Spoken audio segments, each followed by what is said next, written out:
Unfortunately, to have a connection, you need an open pathway. They don't want to tell you about the future anyway, because you could change your mind tomorrow and go a different route. When you find your purpose in life, you stop aging. You said people on the other side have jobs. Yeah. Is there a union? No, I'm joking.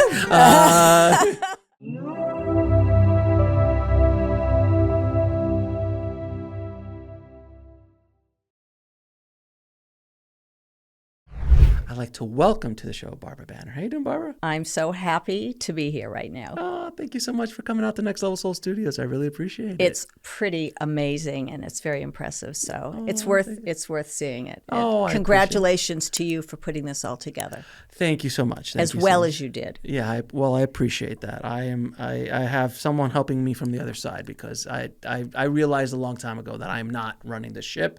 Right. I just cut the wood and I carry the water. That's a good way to think about it. So you have a very unique backstory to where you are now. So now you are a psychic medium. Yes. Correct? A little trance thrown in. A little trance, okay.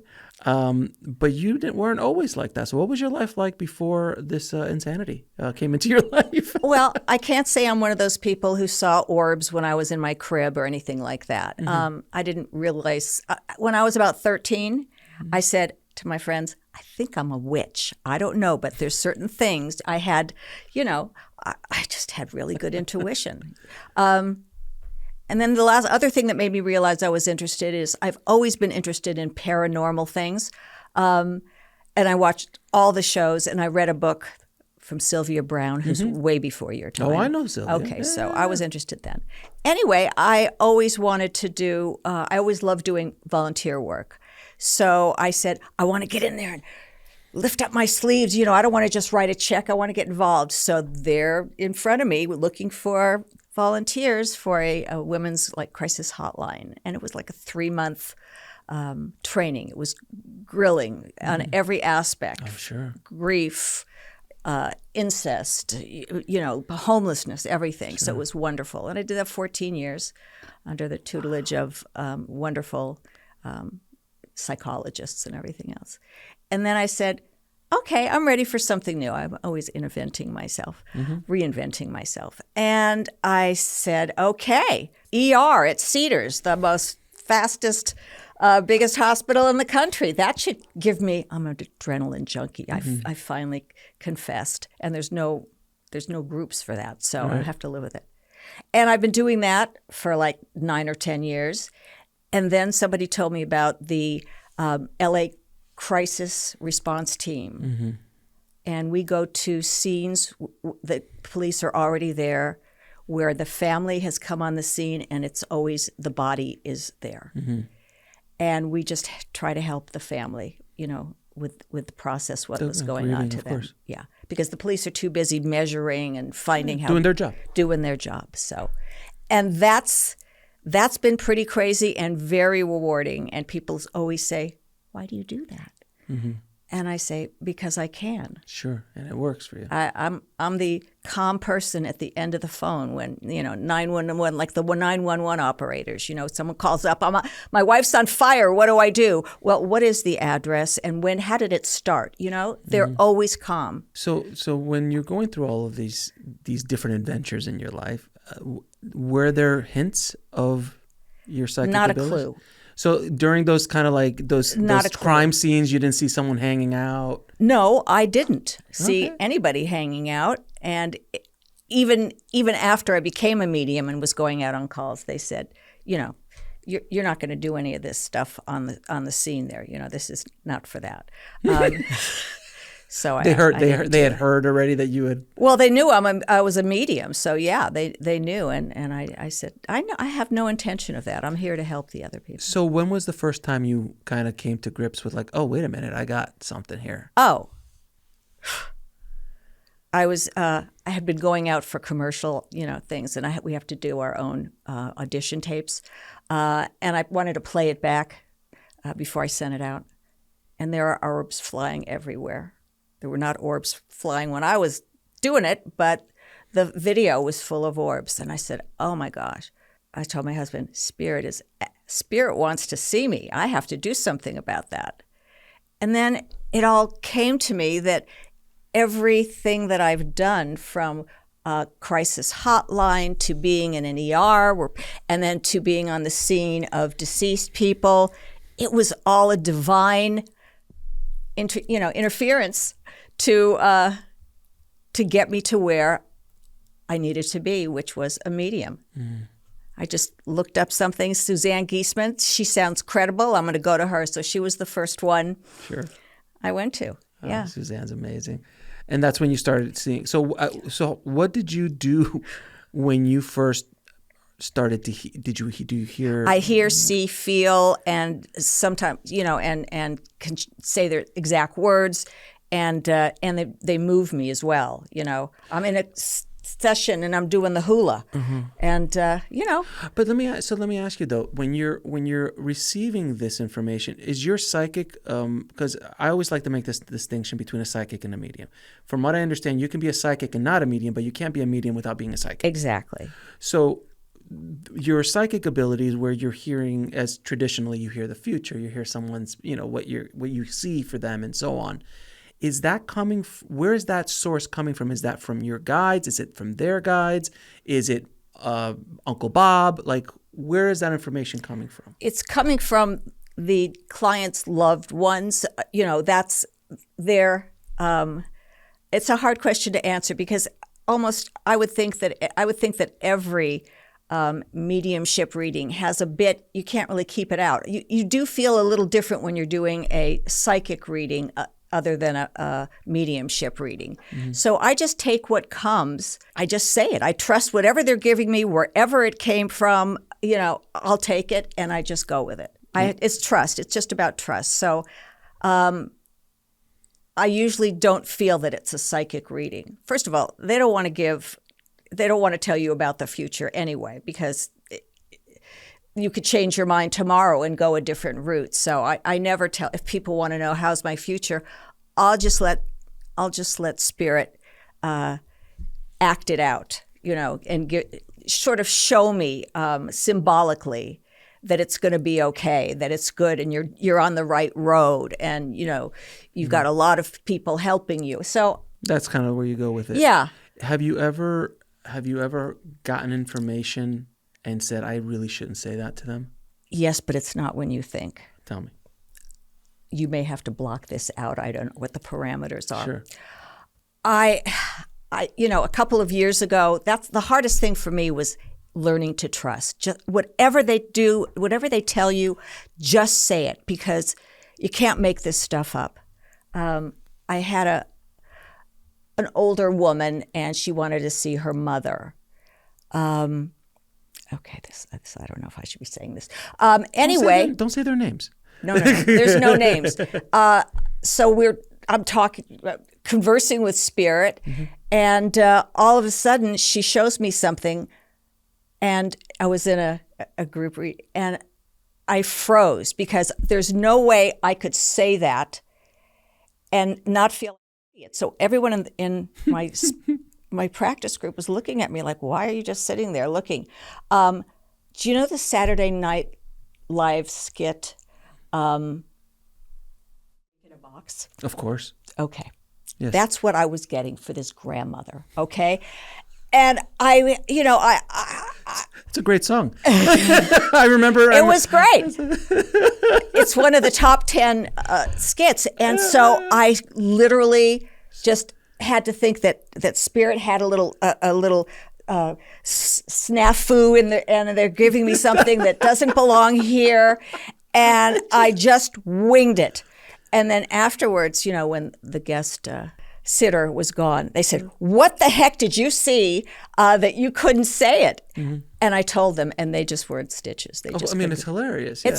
Did you see Justin Timberlake? Oh yeah, and Andy Samberg, and they're dancing with the boxes on their junk, yeah.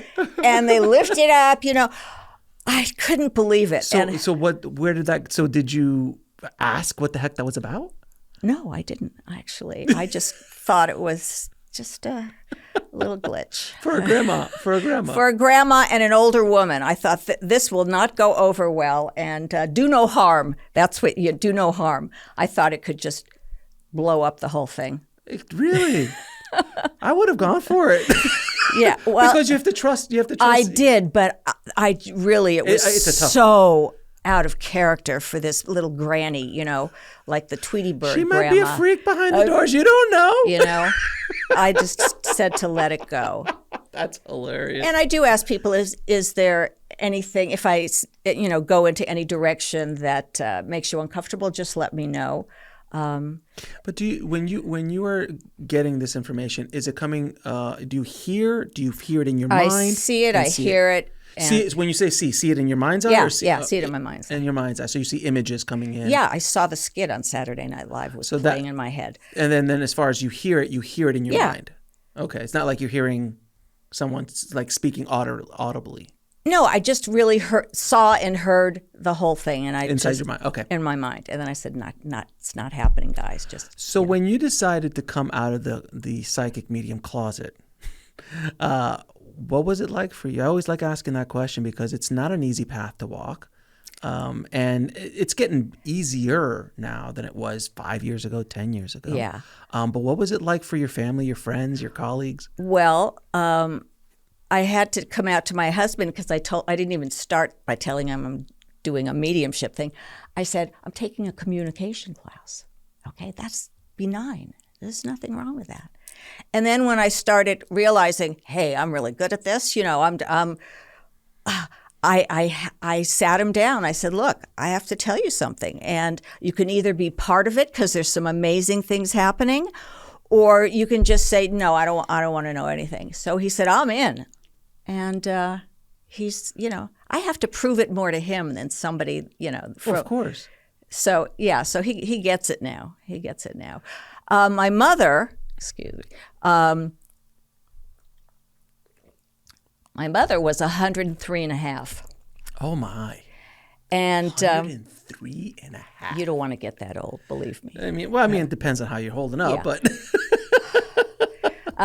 And so I went to her because my father has been coming through. I said, Mom, I got to tell you something. I don't know how you're going to take it. I've been talking to Dad. I'm a medium now. And I wanted to, I wanted to tell you, I hope I don't trip you over to the other side with that kind of news, with a heart attack. But she said, your grandmother used to drag me around to psychics, to mediums, to tea leaf readers, to tarot card readers when I was a kid. Everyone else is going to ballet class. I'm going to like Lucy the medium, from Russia. So I said, and she goes, and your grandmother had it too. I said, Mom, you're 103 and a half. When did you think you were going to tell me this? And I guess she wasn't. Because back in the day, that was not something you talked about. No, you did not. That's in the back of the house, in the extra spare bedroom. You hear from, Auntie Joan can do this. There's people lined up, whether they just want some information from my grandmother. It was quiet. It was not public. No. When I was 16, my mother bought me for a birthday present a Ouija board. And I looked at her and said, why would you get me a Ouija board? And I said, I need a dress and some nice heels. So let's return that. And now I look back, I think she was divinely guided to pick that out. So to see what happened, but I wasn't ready. And they say that until your soul is ready, it's not going to happen.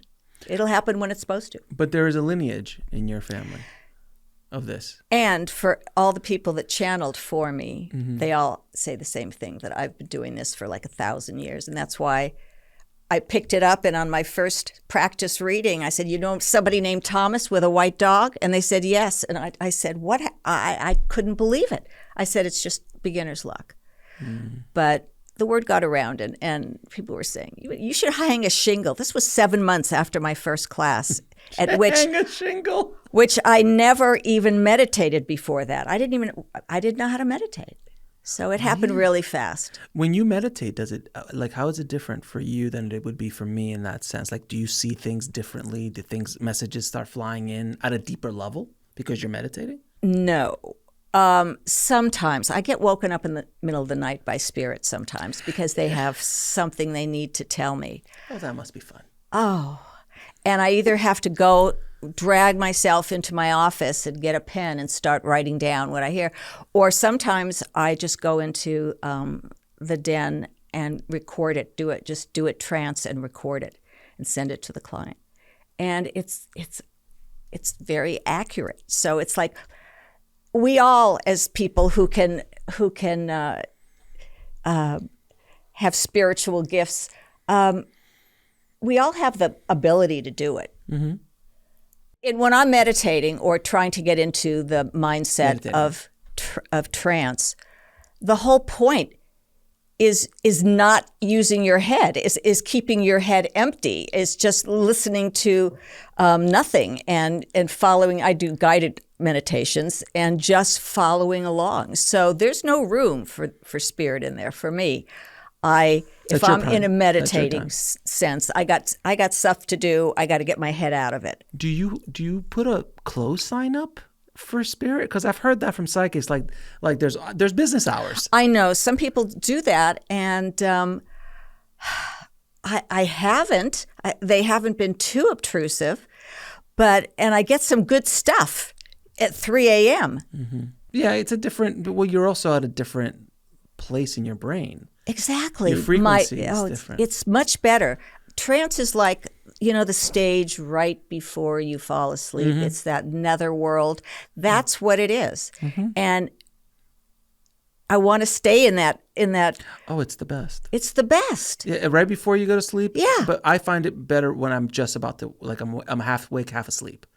Yeah. The end, but your conscious critical mind is not working. Not really there. You're just feeling it. But you're not all in one. You have a foot in both. Exactly. And that's when messages come through much easier. Communications come much easier. And that's what the goal is of meditation, is to try to find that happy spot at least to get to that place. I do it. Try. Yeah. I try. It keeps changing. Like I had a week of downloads, and I was just walking around just vibrating, I just and so as I progress, it's easier. They just pop in. I was going to visit a girlfriend who was my daughter's nanny, and her father had passed away, and I had asked her if she wanted a reading, and she said no, she wasn't ready. And he showed me lined up flowers, beautiful flowers lined up in a vase, and then her putting it all together. So I didn't want to, if someone says I don't want to do it, I said, have you been dealing with flowers and maybe making an arrangement? She goes, I just bought the flowers today and I'm putting them together tomorrow for my son's birthday. So I said, your father told me that. So now I said, when you're ready, and it really affected her beautifully. I mean.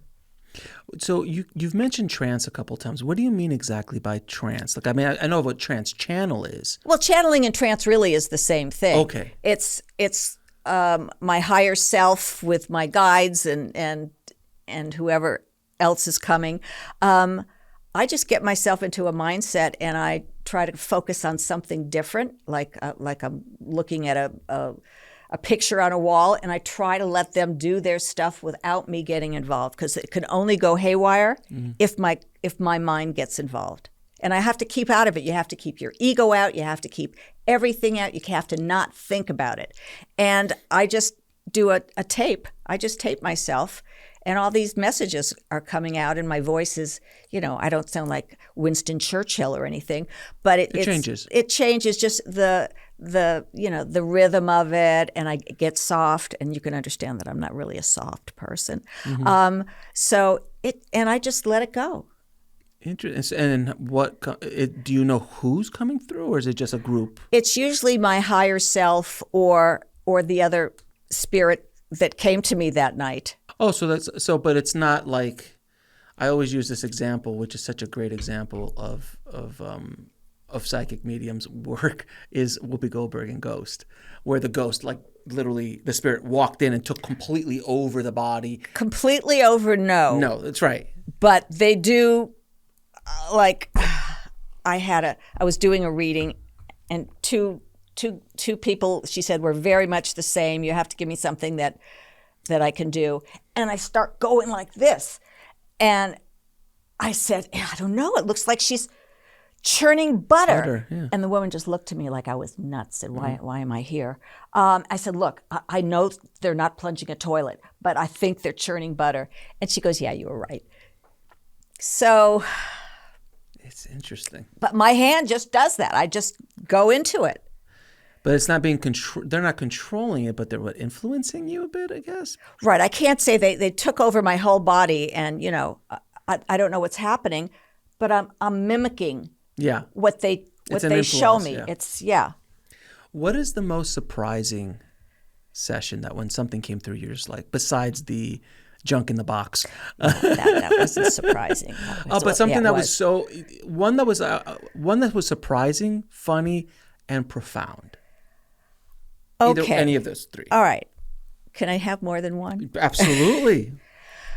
I had a woman whose husband committed suicide, and she wanted a reading, and her daughter was there, who was a teenager, and everything I said was, that's too broad. That's not specific enough. Everything she asked me was specific. What was my nickname when I was 6? And, what would my pajamas look like yesterday?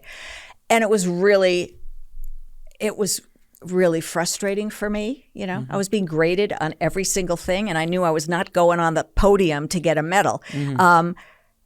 So I ended it with her, and I just said, by the way, the symbol for your daughter is unicorns. And she said, we don't have any use with unicorns. That's crazy. So that was over, thank God. A year later, I get an email, can you stop the unicorns? And then her husband came the next night, and he showed me something. He showed me half a toasted bagel with the center, it's scooped out. And I got in touch with her, and I said, he showed me the bagel and everything. And she said, every Jewish woman scoops out their bagel. That's not evidence. That's nothing. Then she gets back to me a week later and said, I was at my husband's parents' house, and he said he invented a tool, and he has a prototype, and I should look at it and see if I knew what it was. She said, he brought out this thing. I said, I have no idea what it is. He said, it's a bagel scooper. I got goosebumps on that too. Wow. Okay, another one that was, this is a funny one. Yeah. I always like to have them ask a question to spirit, but I said, I don't want to know about it, but it has to be in a certain genre, otherwise it'll, it's too hard. Something that that they're around you, or a question you have. So she asked a question, and then I said, I see a boat on a lake, and that's just it's just a vehicle to dress it up. And you're in the front, and your father, who was the spirit we were talking to, is in the back, and in the middle there's another guy. And your father's getting up, and he threw the guy overboard. And he said, I'm not picking him up. Leave him there. Let's go. I said to the client, I said, I got to ask you, what was the question? She said, do you like my new boyfriend? I said, well, we have our answer, don't we? Here's one that just gets to your heart. I had a woman, and during her question to me, I said, okay, and I didn't hear the question. I see a little boy riding on the back of a butterfly in heaven, and he's dive bombing, and he's having the best time. And she just broke down, and she said, when my son died, and he was young, maybe 6 or something, when my son died, I bought a book that I could read to his younger sister so she might understand about death and what's happening. And she said, and in that book is a picture of a little boy riding on a butterfly in heaven. And she sent me the picture. Oh, wow. So that one, I never forget that. I never forget that. How do you deal with all of the psychological stuff that comes through with doing this kind of work? I mean, I have to imagine. Well, I have a lot of training with therapists, and to be on the crisis response team, you get experts in the field to train you on stuff. So I'm pretty chill. I'm pretty, I just do what has to be done, and I don't get emotionally involved. Now you were mentioning your higher self. Can you explain what that is spirit guides, I think most people understand, but the higher self is kind of a little bit more enigmatic. What does that mean exactly? We all have our higher self, attached to us, I think. And, you might have a lot of people calling in and say, she doesn't know what she's talking about. So I'm just trying to remember. We're attached to them, and they know everything about us. They're like the Akashic records. Of us. Yes. They help us keep ascending until we are our best selves. And they know everything. They're above spirits. I mean, they're above guides. Yeah. So, but you're saying they. Is it no, it's one entity, and it usually comes into my funnel when I'm channeling. Got it. Of just enormous light, just a powerful energetic force. And that's what we want to, that's where it all is. That's where the good stuff is. That's the safe that we try to open and get some of that stuff out and incorporate it into me. I think that's right. My trance mentor, Nico, the medium, I'll have to check with him. But it has everything about us in our best form, in our most pure form, and they know everything. What would you tell somebody who's listening right now who's just lost a loved one and is curious about, are they okay? Did they make it? Are they in the other place? It's funny. Yesterday I was doing a reading on someone, and it was one of these that I wrote down, at 6:00 in the morning. And I said, this is a weird reading. It's like listing 10, 15 things that they're doing, from, surfing to skateboarding to flying a kite, but all this listing stuff. And I didn't understand why it came like that. But at the end, I said, do you have any other questions? She said, you answered all of them. One of my main questions was, what are you doing on the other side? Are you having a life? Are you, doing things you wanted to do that you couldn't do? So Spirit is so smart. You just have to trust them. At the end, she goes, okay. She said, is there one more message from my son? And this is one of the times that I think, should I really say this? It's not that bad. I said, okay, who loves cottage cheese? And she just says, my husband and I eat cottage cheese every day. It's our favorite. It gets protein. And I said, your son's telling you that you need to get some more?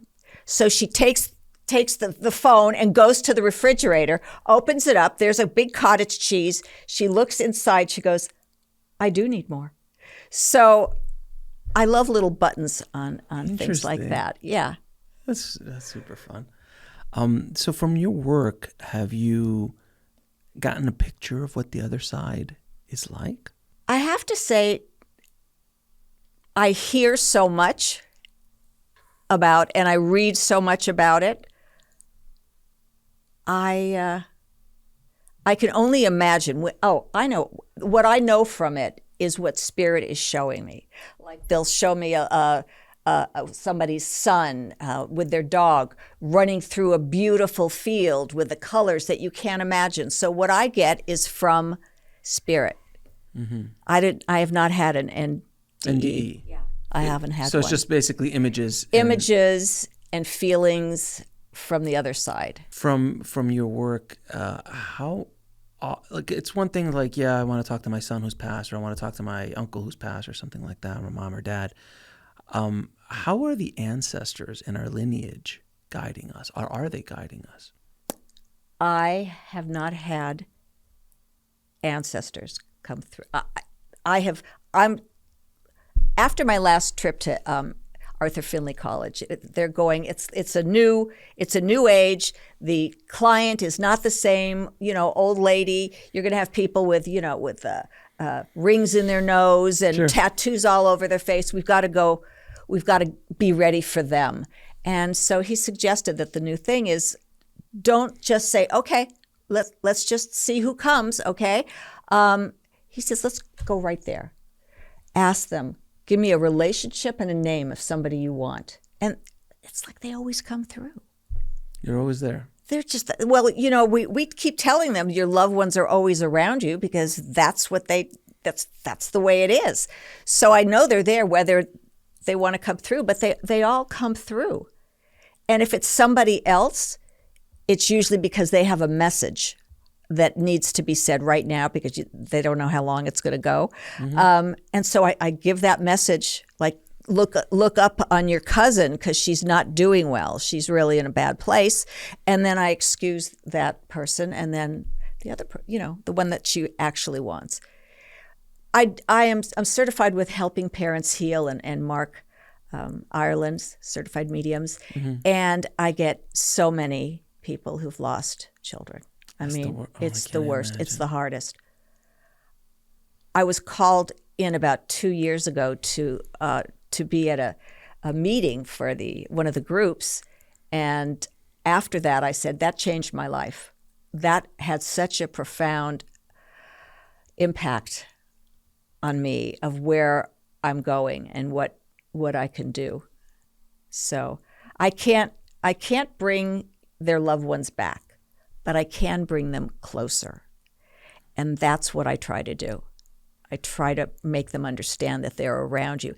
And usually so many people say, I don't feel them. I haven't felt them for 2 months or 3 months. You keep telling me he's around. Okay, if he's really around, he will know what Netflix show I binge watched over the summer. Right. So I look at her husband, who's on the other side, and I said, Outlander. She said, that's it. I almost fell off the chair. I can't even believe it. It's just everything is so amazing that we hear and see, and it's just. Well, for people who are, I feel like a lot of these abilities are coming out more and more nowadays. And people can talk about it. Yeah, they definitely can talk about it. But this shift in consciousness that humanity is going through, these things are coming up. We are all capable of all this. Everybody. Stuff. Everyone's capable. It's not a special gift. It's just kind of like we could all play basketball, but we're all not going to be Michael Jordan. Exactly. It's just different variations of it. But we all can do it in one way, shape, or form. What would you say to someone who's starting to feel like they have some sort of gift, or they're starting to feel it, maybe they're a little confused? The trusting of the images, the trusting of because that's the thing I hear the most. Like, is it me making this up, or is it not? That is for all new mediums, I'm sure. And it took me several years, to just say, I'm just going to say it. I say, if you feel like you are meant to do this or you want to just explore it, take a class. Take one of Suzanne Giesemann's she's wonderful. beginning classes. It's, you don't even have to know how to meditate, but she will tell you better meditate every day or you're not going to come back. That's what I say. Try it. Try it. You'll know if you feel it in you that it's there and it wants to come out and help people. It's about service. I've had a couple of sessions with people who have guided me, not to do psychic or channeling or anything like that, but guided me through like either not past life regression, but like a friend of mine, Richard Martini, was on the show, and he guided me to my council. He takes people to their council to speak to their council. And he goes, I could do it with anybody. And I'm like, all right, do it with me. And we had a session. And as I'm going through it, these things start popping into my head. I'm like, but am I making this stuff up? Like, am I making it up? So it was very difficult for me to just accept, like, right. He's like, okay, where are you? I'm like, well, I'm in this cave. I'm like, okay, who's there? I'm like, Robin Williams just showed up. And he's like, okay, Robin's going to guide you. Right. Cool. And then he brings him. And then I go to my council and I'm sitting there and I see this one person and this other, these entities there, these spirits are there. And I'm like, and then what do they say? I'm like, oh, this. And then I go to this one and he's like, gets like sharp things all around him. He looks very intimidating. And he goes, well, that's your war a spirit guy. Like he tells you how to deal with aggression and how to be proactive and all this stuff. And I go ask him if he's ever been incarnated. And I ask him, and I got this message. He goes, I would never disrespect my soul in that manner to come down to earth. And I was like, oh. I was like, wow. But I all this stuff, I'm like, did I make? You didn't. You yeah, didn't. Like, how? You didn't. And I tell clients that as well. I said, trust. If you think it's them, because you have to be open to accepting it, just surrendering. And they're always around you. They're coming through when they can and how they can, and just accept it. You'll feel a lot better than worry that, well, maybe it's my mind. Maybe I imagined it. Well, we all imagine everything in our minds. So that's where it comes through. So you just kind of have to You have to. And it's a learning experience. You got to let go. Because whenever I also tell people, look, you want to know they're around. I want you to think of a sign or a symbol in your head. And it's the first thing that comes in. Don't just stop there, because when 3 seconds comes, your critical mind will take over and you'll say, oh, I could do better than that or whatever. I said, just the first thing, and ask your son to show it to you in the next, 3 or 4 days. And they mostly always do. And crazy things. I just got an email from somebody. I did the symbol, and it was a red elephant. And I'm walking through Goodwill, and I look over, and there's a stuffed red elephant there. Now, I've never seen a red elephant anywhere. And it made her believe. And people need to believe. And so some of those little things that come up, like the cottage cheese or Outlander, make them understand that they're really there. They may not be the same, but they're there, and you can talk to them, and you can love them, and you can reminisce and ask them to get in the car with you and sit shotgun like they used to. And one thing I was going to ask you a question in regards to like messages from the loved ones on the other side. How do they connect with you? And I find through a lot of experience of my own and speaking to everyone I've spoken to, is that, when people have lost somebody and they are desperate to connect with that lost one, I think we've all, especially of a certain age, can understand losing people. We've all lost somebody in one way, shape, or form. And sometimes there is the red elephant, but sometimes people go so far out that there was a leaf that fell from the tree, and that was Bob talking to me. And I feel like saying, or it could have just been a tree, a leaf. And a little wind came, and it was ready to go anyway. Exactly. So a lot of people, I find, look for signs when they're not there. The red elephant, the Outlander, the cottage cheese, that's very, very different. But I'm talking I think a lot of people might look into something and read into things that might not be there. And that's where it kind of gets a little muddy. There can, and I would feel the same way too. There's got to be a sense of desperation to feel them, that the grief is so deep that they're, unfortunately, to have a connection, you need an open pathway. And that means raising your vibration. And when you're in that kind of it's like spirit has to walk through cement. Right. You can't. It's just too hard, and you're just going to have to go through it. You can't fly above it like a helicopter and get away with not having any traffic unless you're, Elon Musk. Yeah, but there's a lot of. This reality is extremely dense, so anything that we do is slow. Very slow. Where on the other side, to my understanding, it's instant. Right. You just think and it's done. You want a Ferrari? Okay, there it is. Yeah. And I want to put that Ferrari in a butterfly and fly around. Okay, cool. Do it. And it can happen. I always love that movie, What Dreams May Come, because that was one of the things that they said when Robin was on the other side. He's like, there's enough space here for everyone to have their own heaven. And just think about something. Isn't that a beautiful line? That's a great line. And he goes, and anything you want, just think about it, and it's there. and it was that instant. So that one of the things that they got really right in that movie. But it was I just wanted to kind of bring that up because a lot of people do look for things that are not there when they're that desperate. And a lot of people listening to this might be in that space. So I think it's a great piece of advice. They're like, if you're in that desperate energy, it's like when you're dating. When you're desperate, nobody wants to be near you. Exactly. That's what I told my daughter. That's why you see the ugly dude in the corner picking up a bunch of, beautiful women, because he's confident and he's just like, whatever, man. Right. And that he doesn't have that desperate energy. So same thing goes with. But I can't. It's nobody's fault. It's just how you feel is how you feel. You have to work on it. You have to work on it. I say spirit wants nothing more than for you to be happy and joyous again and have the best possible life. That's what they're most, when they first transition and they're back, that's a lot of people feel them when they're just gone because they just don't want to. They just want to make sure you're okay. That's all they think about is, are you okay? Is my family okay? Are they going to be okay? Because they're fine. They're fine. They're perfectly fine. They're in the Ferrari. They're in a mansion. They're good. Yeah. And they've got so many people around them that love them and support them and so many things to do.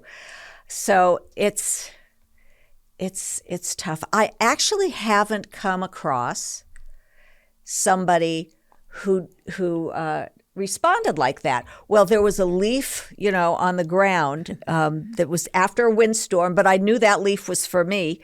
I haven't gotten that. I have the opposite problem where people say, I haven't had any signs. There's no signs. And then Spirit will show me a light switch going up and down. I said, you've had some dimming lights? Or she goes, yeah, but...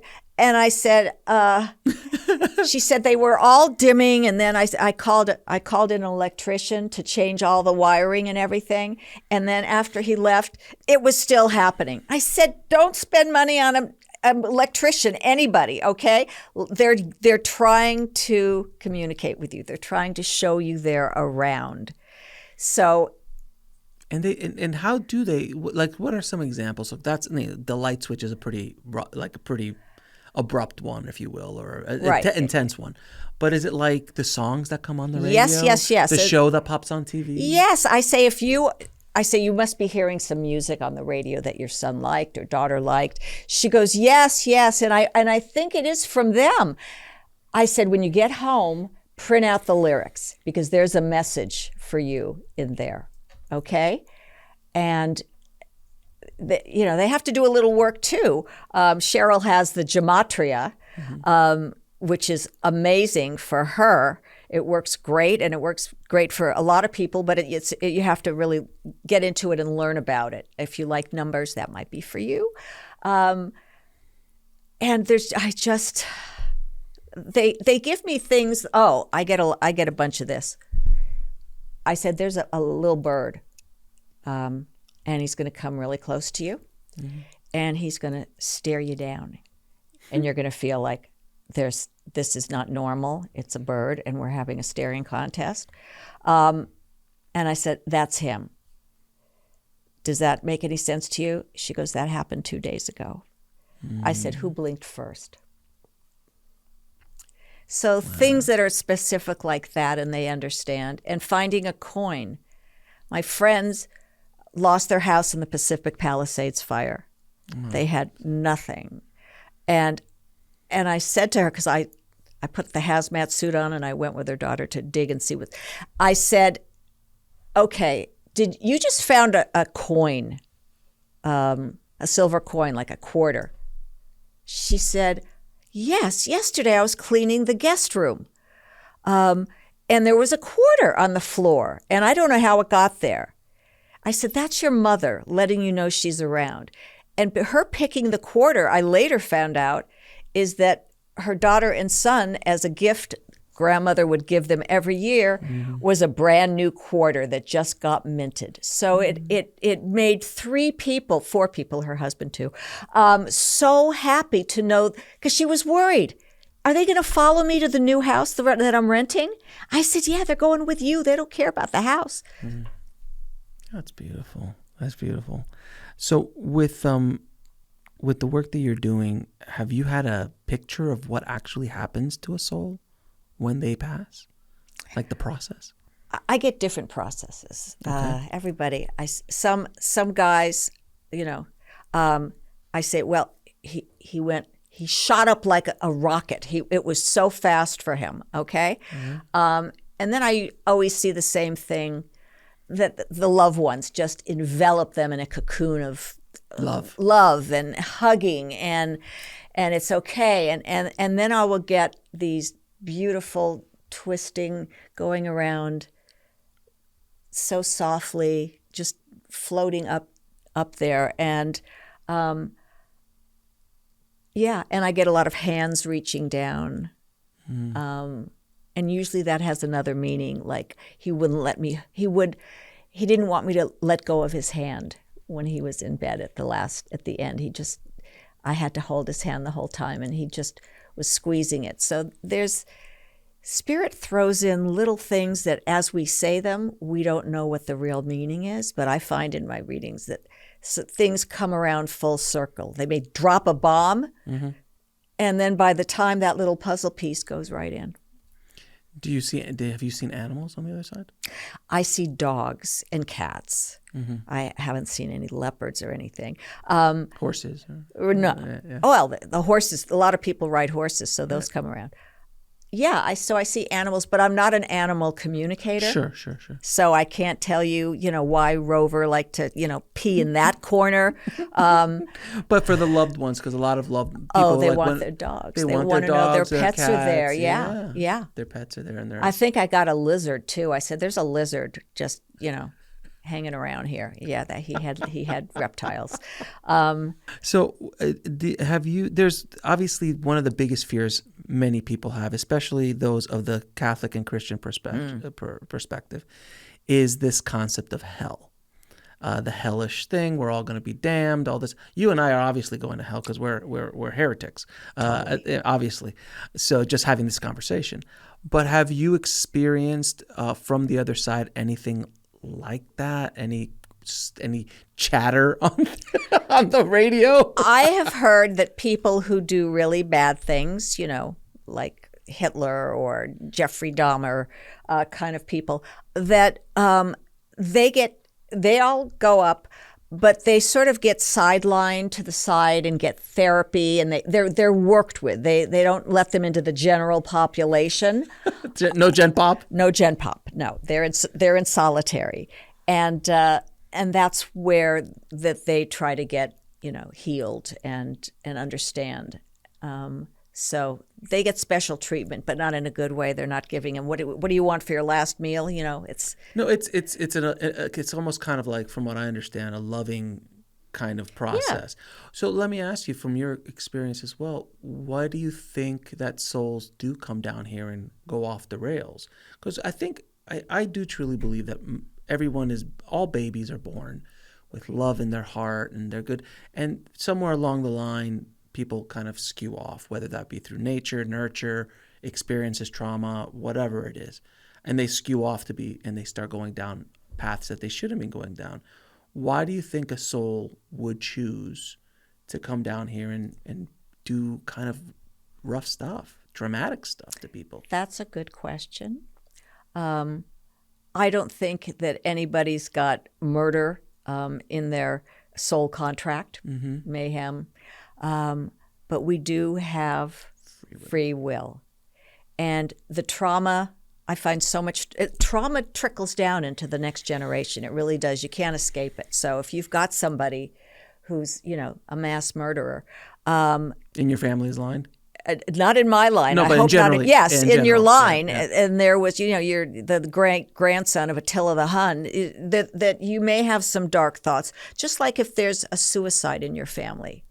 That sometimes it can, it could be maybe two people. So I just feel that free will, if they just may be deviants.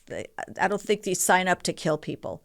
Right. It doesn't make sense. No, it doesn't. but At least from our perspective, it doesn't. But we're all susceptible to, video games are making kids violent and things that we see and that are in the news.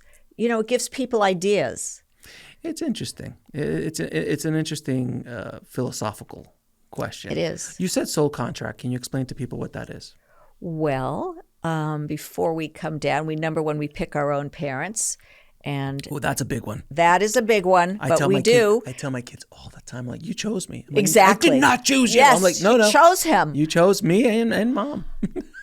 And that's right. They better get used to it. Exactly. And then when they argue with each other, I go, you guys chose each other. Exactly. And they're like, no. I'm like, nope, yep, you did. And if you don't work it out in this life, you guys are coming back into another life, and one of you may be the parent, okay? They swap things, and then you're really going to wish you would have done better on this side. We get to pick what we want to do or what we need to work on. Karmically, you mean? Yeah, they say don't say karma anymore. So I'm going to say karma. What are they going to do to me? Who says not to say karma anymore? That was some of the chatter I got, that they're calling it something else now. Who is, you mean in here or on the other side? In the other side. Oh. No, not on the other side. No. Here. Like some teacher or something. Oh, jeez. All right. God's sake. It's been around for 10,000 years. Some podcast. I don't know.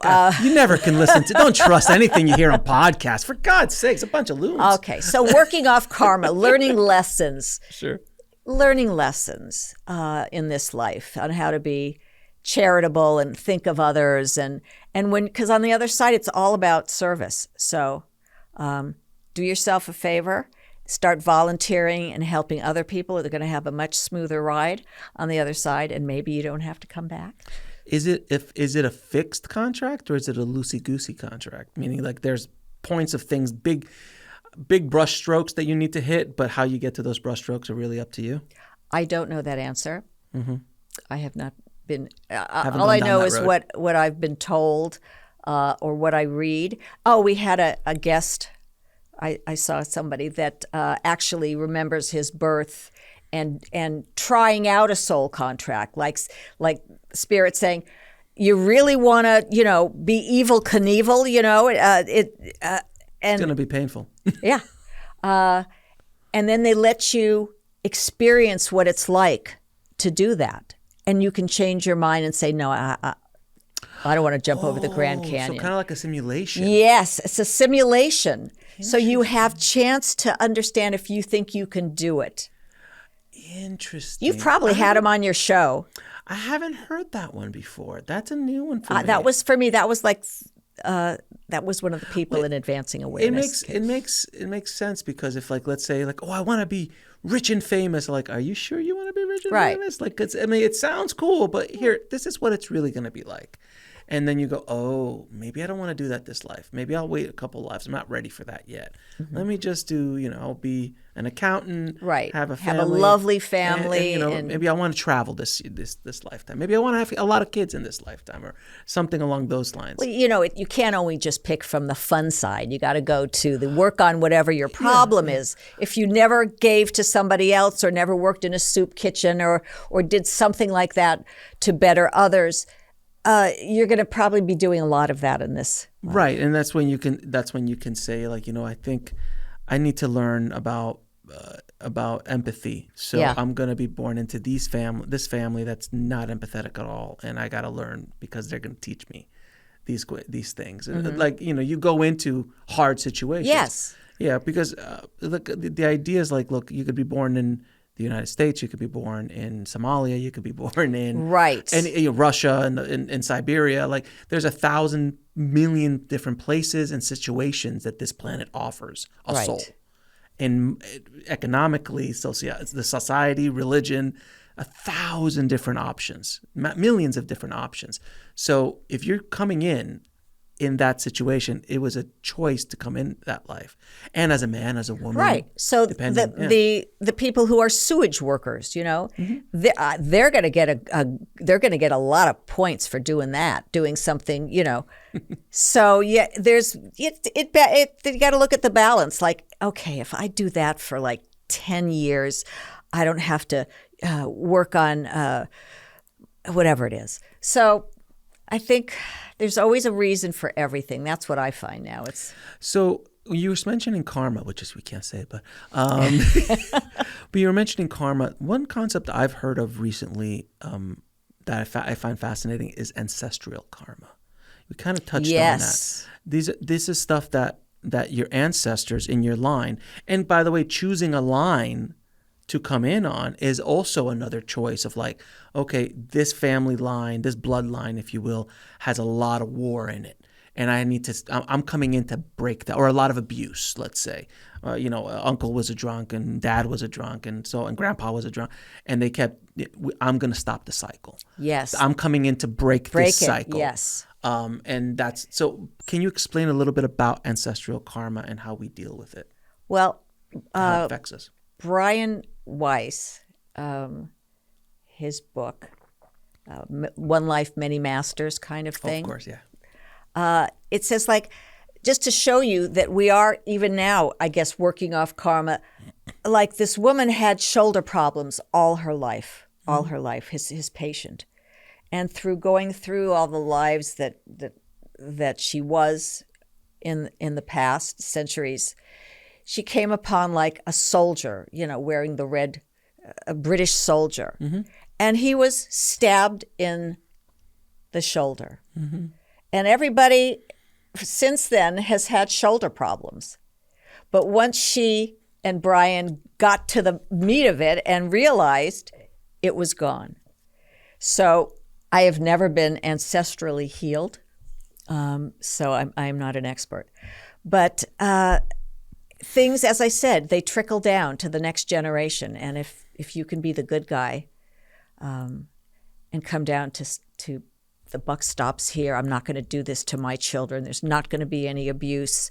I may have to go through abuse to get to the point when I'm an adult to stop the abuse. So they know what they're doing, but it's for the good. It's for the good. And they're going to just take it. I had someone who was on the other day, and it was such a powerful conversation because she was sex trafficked as a child by her family. And I asked her this very, very difficult question. I said, why do you think this happened?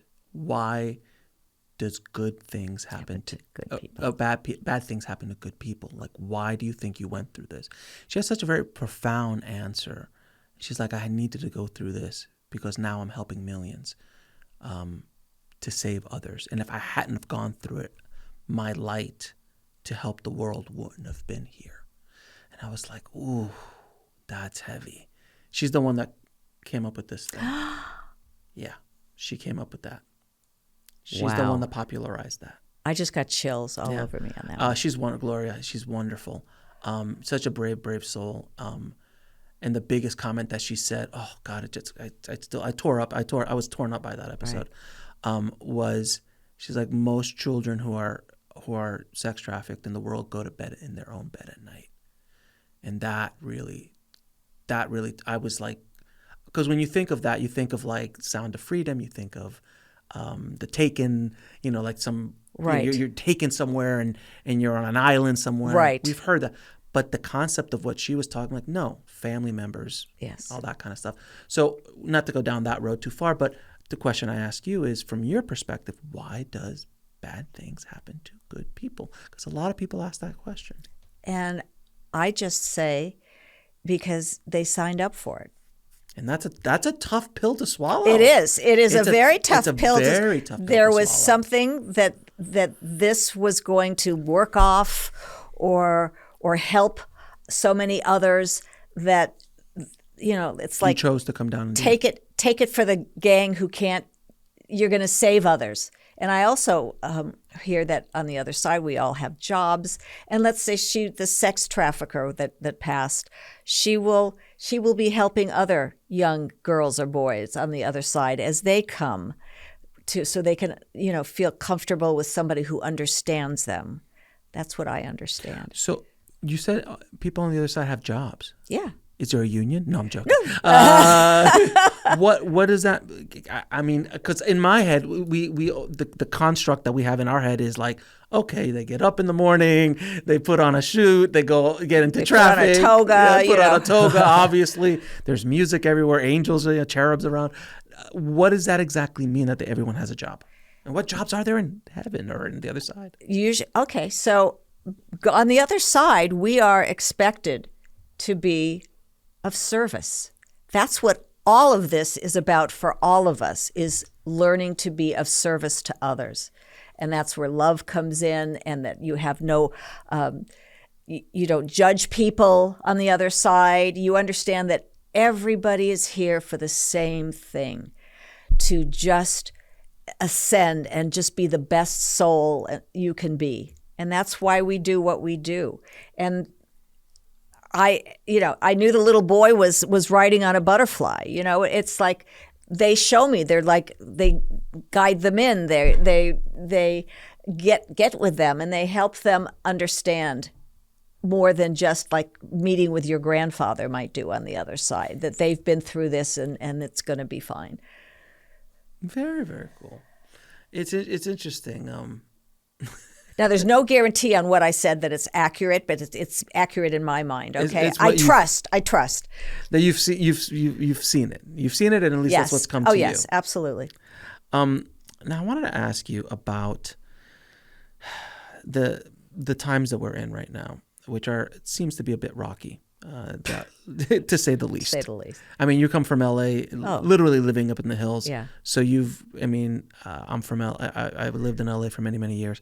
I knew a lot of people in those areas and all that stuff. I mean, 2025 is started off with I thought it's supposed to get better. All the psychics, all the predictors are saying 25 is the change is coming. The change is coming. Yeah, but change is not always pleasant. It's usually, I don't know about you, but anytime I've had major changes in my life, it hasn't been smooth sailing. You're right about It's that. generally always something challenging that takes you to another place. So I feel like humanity is being challenged in a very, very big way right now. I think probably since 2012 was kind of like when it started, and it seems to be speeding up. 2016, 2020 this decade has been the craziest decade of my life. For far. So what have you seen, what has Spirit told you about humanity's consciousness, where we're all kind of going? We are all going, and I think we'll know that we got there when people understand that slaughtering other human beings in war doesn't get you anything. Right. That war is, there was a movie called War Games. Of course. Back in the day. And that's what everybody should learn. You just keep killing everybody off, and what happens? Everyone's gone. Everyone's gone. That there's got to be a better way than what we're doing right now. Yes. Well, it seems like on all fronts that there needs to be change, from economic to food to medical to education to religion to every major parts of our lives. There seems to be a shift happening. Right. But think how much better things would be if everybody all of a sudden had awareness. Right. Everyone meditated. Yes. If everyone meditated, oh, I'm so sorry I ran over your cat. No problem. We'll get another. It's like everybody will just chill out.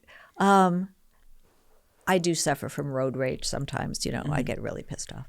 But in general, everybody just needs to realize they're there for the same person, that the gardener has the same value as the tech mogul, that we're all doing the same thing. And by the grace of God, you are not digging that ditch, okay? Right.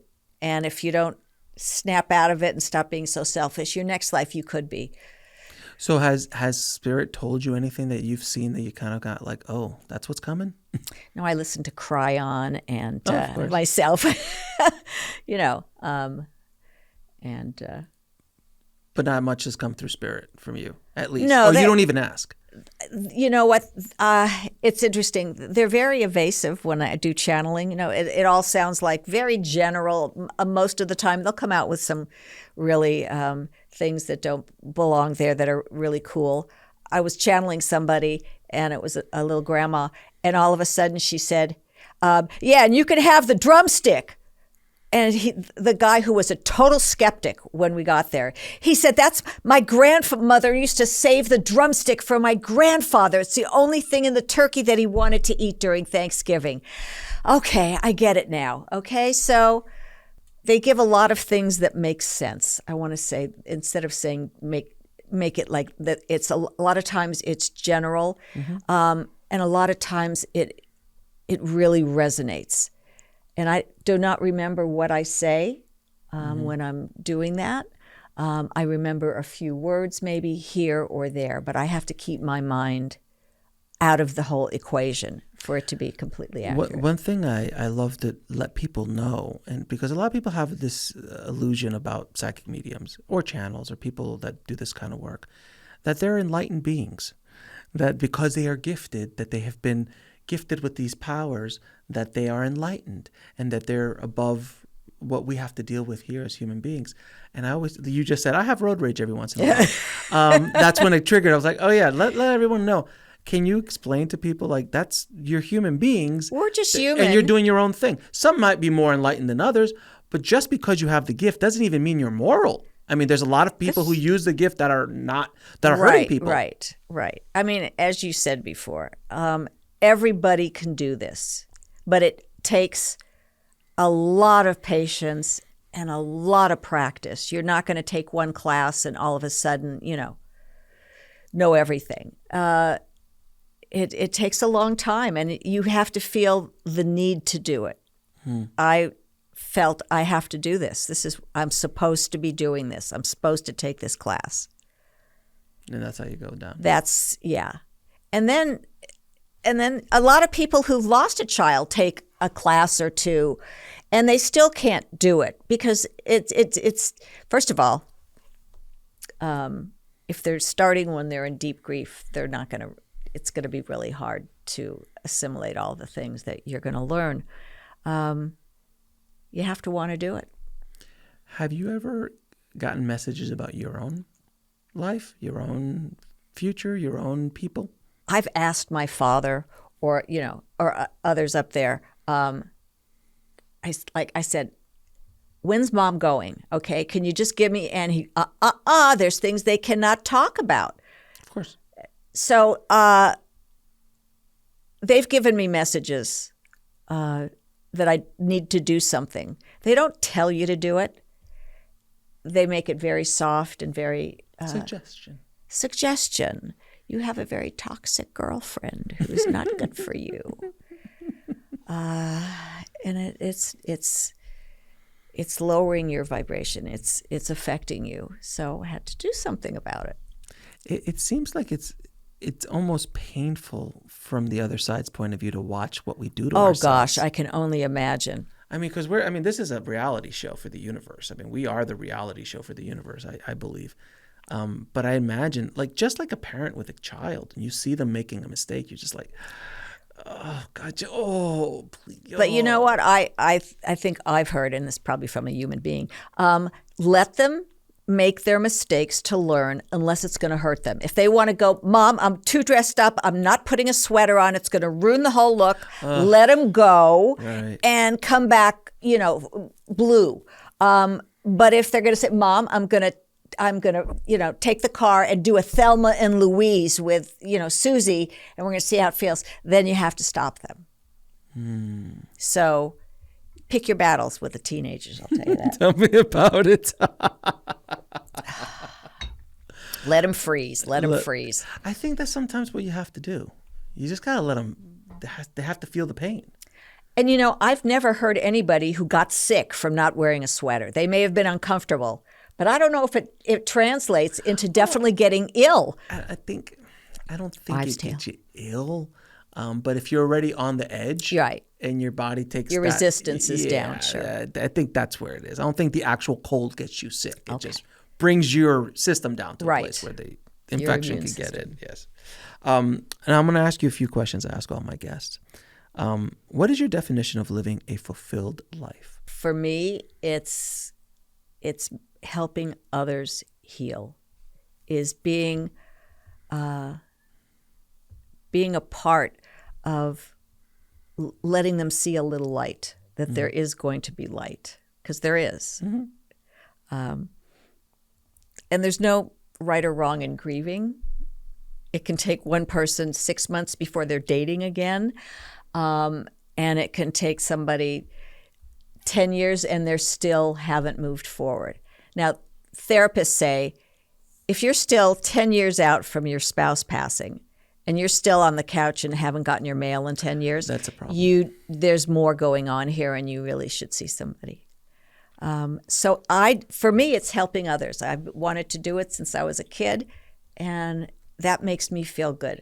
And I'm in a position where I can do that, and I love that. If you had a chance to go back in time and speak to little Barbra, what advice would you give her? I am very grateful for the life I've had. I don't see doing anything. I realize now, looking back, that things that I screwed up on turned out to be like the best thing that happened to me, because I learned a lesson and I don't have to go through that again. I get some of my boyfriends have been, unfortunate. Other than that, lessons. They were lessons. They were all lessons. Yes. We all have to kiss a few frogs. Yes, we do. How do you define God or source? I do a little ritual when I start meditating, and I wrestle with my spirit animals a little and get that love vibration. There's nothing like dog love and wrestling around with them. And then I climb up and I give God a hug and just let him know. Oh, it's nice. That thank you for everything you're doing for me. What is love? What is love? It is the highest vibration, the highest high. If you could ask God or source one question, what would it be? Why don't you give me these questions before I come? Okay. It's much more fun. Ask him a question. How long before everybody is set straight and everyone understands that war is good and help each other? That's what I want to know. And what is the ultimate purpose of life? It's different from everybody, and you got to find it. And James von Prague said, when you find your purpose in life, you stop aging. I'm 240 years old, okay? Fair enough. I'm going with what he said. Fair enough. And where can people find out more about you and the work you're doing? Well, you can Google me, Barbra Banner. And my website, bannermedium.com. It has a lot of little video clips to see what I do in a session and reviews and everything else. And do you have any parting messages for the audience? If you've lost a child, look into helping parents heal. It's an amazing organization, and I'm sure saved the lives of a lot of parents as well. Barbra, thank you so much for being here. This has been it's been such great. A pleasure. Thank you so much. Thank you so much for what you're doing and helping awaken the planet. So okay. And I'll give you a reading someday, too. Appreciate you. Thanks for watching. Click on one of the videos below to continue your journey, and don't forget to subscribe.